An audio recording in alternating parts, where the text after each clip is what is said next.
This is Democracy Now!, democracynow.org, The War and Peace Report. I'm Amy Goodman. We turn now to the mounting humanitarian crisis in Ethiopia amid civil war and famine. It's been nearly a year since the Ethiopian government launched an offensive against Tigray separatists, and the United Nations estimates more than 5 million people in the country's Tigray region are now in need of humanitarian assistance in order to survive. But UN officials say Ethiopia's government is blocking the movement of medicine, food, and fuel into Tigray. In response, Ethiopian officials expelled 7 senior UN officials from Ethiopia last week, giving them just 72 hours to leave the country. The UN Security Council held an emergency meeting Wednesday to discuss the crisis in Ethiopia, where UN Secretary-General Antonio Guterres pushed back on the expulsion and called for Ethiopian officials to grant unhindered aid access. Ethiopia's UN ambassador, Tayatska Selassie, pushed back in an extraordinary exchange. This is Guterres. All efforts should be squarely focused on saving lives and avoiding a massive human tragedy. This makes last Thursday's announcement by the government of Ethiopia to expel 7 senior UN officials, most of them humanitarian staff, particularly disturbing. Expulsion was not our primary course of action. In multiple occasions, we explained our concern to UN officials. On July 8, 2021, the Deputy Prime Minister and Foreign Minister of Ethiopia wrote a letter to the UN Secretariat explaining in great details the misconducts of the UN staff that require corrective measures. If there is any written document provided by the Ethiopian government to any UN institution about any of the 8 members of the UN that were expelled, I would like to receive a copy of that document because I have not had any knowledge of any of them. So that's the UN Secretary-General Antonio Guterres having a back and forth with Ethiopia's ambassador to the United Nations. This comes as the Ethiopian Prime Minister, the Nobel laureate Abiy Ahmed, was sworn in on Monday for a second term, even as he's come under fire for his handling of the conflict. On Wednesday, CNN reported Ethiopia's government has used the country's flagship commercial airline to shuttle weapons to and from neighboring Eritrea during the civil war. This is part of the investigation by CNN's Nima Elbagir. Ethiopian Airlines is Africa's premier carrier of passenger and freight traffic. But among the regular cargo, evidence of sinister shipments. CNN can reveal, based on documentary evidence and witnesses' accounts, Ethiopian Airlines has been transporting weapons between Ethiopia and Eritrea since the beginning of the war in Ethiopia that has seen thousands killed. According to aviation experts, this would constitute a violation of aviation law. Among the evidence are these stills that were taken on board Ethiopian Airlines flight ET3313 and verified by CNN. It's the middle of the night. This cargo plane is being loaded by hand, a slow and unorthodox method. But look closer. This isn't usual cargo. Inside these boxes are mortars. They are being loaded onto this civilian aircraft and transported from Eritrea to Ethiopia. Here is the cargo manifest, corroborating the day and time, November 8th, 2020. The date is significant. It's just 4 days into the conflict and months before Eritrea officially admits to being involved. That's part of the new CNN investigation by Nima Elbagir called Ethiopia Used Its Flagship Commercial Airline to Transport Weapons During War in Tigray. She's an award-winning senior international correspondent for CNN. For more, she's joining us from London. Nima, welcome back to Democracy Now! This is explosive, about the explosives that the Ethiopian government was transporting. Can you lay out the significance of this and also then the response of the Ethiopian government? Well, it goes to the heart of the narrative that Ethiopia and Eritrea have been positing right from the beginning of this conflict, that the Tigray People's Liberation Front attacked Ethiopia in their northern command, which they did. But the TPLF have always said they attacked Ethiopia because there was a joint Ethiopian-Eritrean plan to attack them, to finish them, as was put at the time.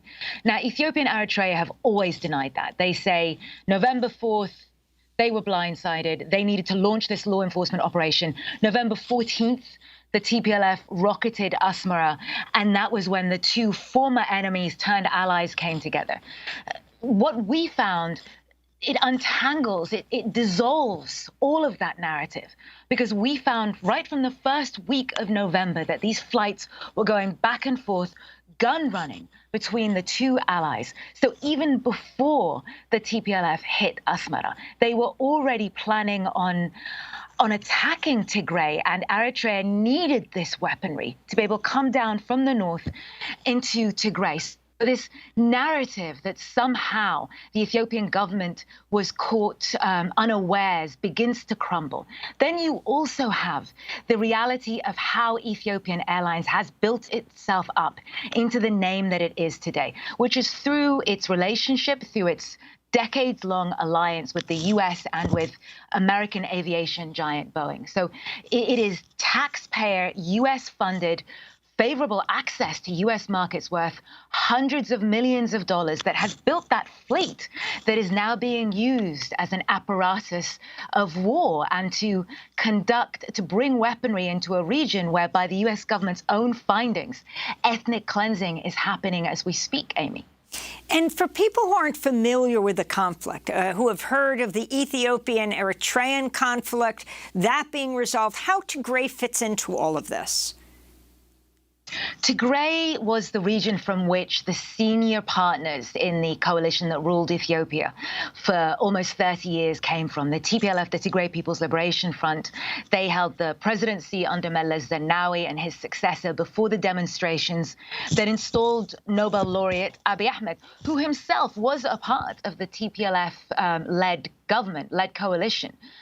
So you can say that what this is an existential conflict over power, over Abiy Ahmed and his allies in neighboring Eritrea, centralizing rule and taking it back from the TPLF, who were elected to govern Tigray even after Abiy Ahmed came into power. But beyond that, more importantly, and I think often when we have these conversations about how complicated this conflict is, we allow the reality to be obscured. What this is a targeting of innocent civilians who share the same ethnicity as the former rulers of Ethiopia in Tigray. It is a minority which has disproportionately ruled Ethiopia, but it is still a minority that has almost 6 million innocent civilians in and around those who are now part of this conflict. And it's those civilians that the Ethiopian government and its allies in the regional ethnic Amhara forces are targeting and are starving. I want to ask you about Facebook's involvement. It was raised in the Senate hearings yesterday. But first, I want to go to your stunning investigation for CNN documenting ethnic cleansing in Ethiopia. Headlined, "Men are marched out of prison camps, then corpses float down the river." We're going to play the full report now, courtesy of CNN. A warning to our listeners and viewers: report includes graphic descriptions and images. This is the Sitit River, a source of life for the people living along its banks. For weeks, the river has been bringing with it dark secrets from the Ethiopian region of Tigray. Mangled corpses are mysteriously appearing here, downstream in Sudan. We just got a call that 3 bodies were found down at the riverfront, so we're running down to see what we can see.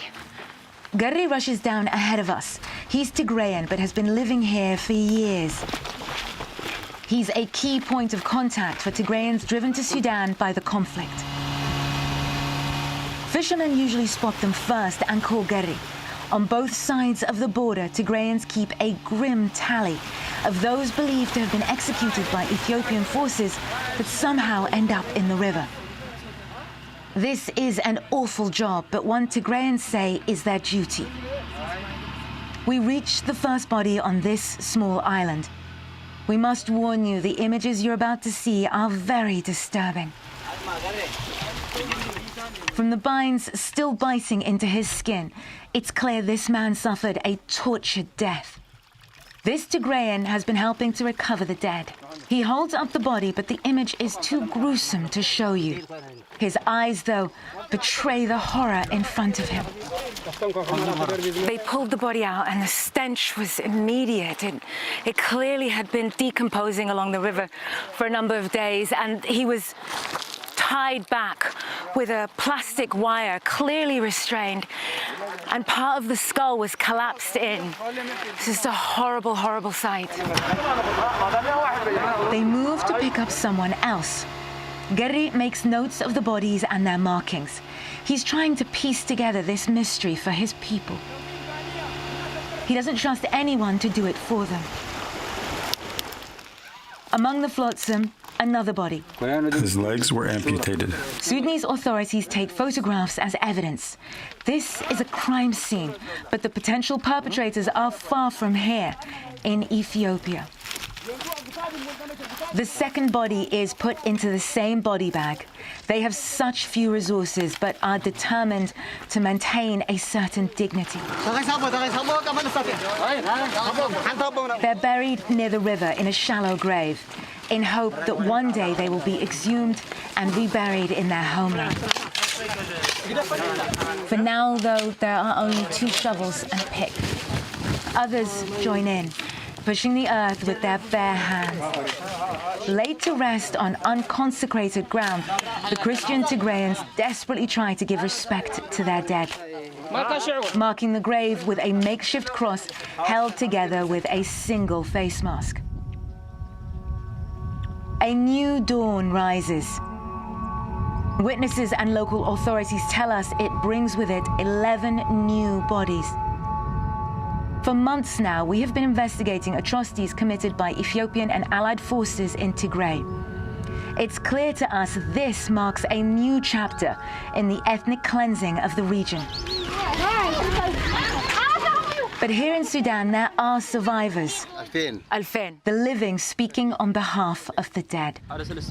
Escapees, eyewitnesses from the Ethiopian border town of Humera, describe to us a renewed campaign of mass incarcerations and executions. The numbers that they're telling us are extraordinary. We're talking about possibly over 10,000 people detained just for being Tigrayan, they say. We begin to piece together the puzzle. We are here in Sudan and Wad al-Hilal. Upstream in Ethiopia is Humera. Based on descriptions from multiple escaped detainees, Humera and its surroundings have become a mass detention facility. We were able to pinpoint the locations. Andaya Tabarak, a storage facility. The electric goods warehouse Naked and Mibrat Haile, where electric wire is stored. Bet Hinsat, the old prison. And Daguna, the sesame warehouse. The list goes on. Via eyewitness testimony and satellite imagery, we verified the existence of at least 7 mass detention facilities in Humera, where torture is rampant, and 2 outside town, including a military camp and the Hawaja. These are pictures of Tigrayan victims, husbands, fathers, sons. Many show victims restrained using the same small-gauge yellow electrical wire identified by eyewitnesses as having been stored in the electric goods warehouse in Humera. CNN spoke to multiple eyewitnesses and international and local forensic experts. Most of the victims were tortured, executed, piled on top of each other, most likely in a facility or a mass grave, before ending up in the river. After examining the bodies, experts were able to pinpoint one of the techniques used. Victims had their arms tied back at the elbows in an excruciatingly painful torture position. In the last few weeks, Tigrayans say the bodies of over 60 victims have floated into Sudan from Ethiopia. Evidence of a methodical campaign, one which bears all the hallmarks of genocide as defined by international law. Up in this remote corner of Sudan, this is evidence the world wasn't meant to see. Garry takes us to see the first person he laid to rest. The water will eventually reclaim the body, but this was the best Garry could do. Already beginning to fall apart, the body couldn't be moved, an image which still haunts him. Leaving the body here hurts my heart. But what can I do? To leave your people by the river, your sister, your brother, not laid properly to rest. When you see that, it hurts you. It hurts your heart. But what can you do? This is what we have been condemned to. Garry stays vigilant, looking out towards his homeland. As long as this conflict continues, the threat of more executions, more bodies floating downstream, is ever present. Nima Elbagir, CNN, Wad al-Hilaw, Eastern Sudan. Again, the award-winning senior international correspondent for CNN, Nima Elbagir. That report, just astounding and important. I wanted to end by asking you about the role of social media in the, would you call it genocide in Ethiopia and Tigray, both Twitter, Facebook? Well, genocide is a legal ruling, so we can't make that ruling, but we can and do believe it has all the hallmarks of genocide. There's no doubt that social media, especially Facebook, has played a huge role in this.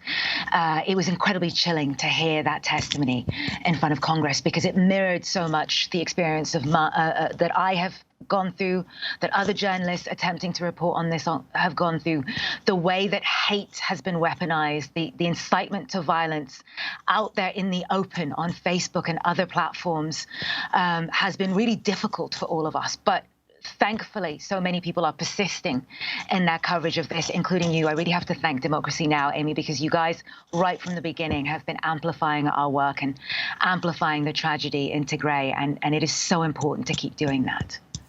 Nima, we want to thank you for being with us. Your incredibly brave reporting. Nima Elbagir, award-winning senior international correspondent for CNN, speaking to us from London. The most recent CNN investigation, Ethiopia used its flagship commercial airline, Ethiopian Airlines, to transport weapons, we'll link to, as well as her previous work. That does it for our show. Democracy Now! Is currently accepting applications for 2 positions, a Director of Finance Administration and a Human Resources Manager. Learn more and apply at democracynow.org. Democracy Now! Produced with Renee Feltz, Mike Burke, Dina Guzder, Messiah Rhodes, Nermeen Sheikh, Maria Terracena, Tammy Warnoff, Tarina Nadura, Sam Alcoff, Tim Rias, Studio, John Hamilton, Robbie Karen, Honey Masood, Adriano Contreras. I'm Amy Goodman. Thanks for joining us.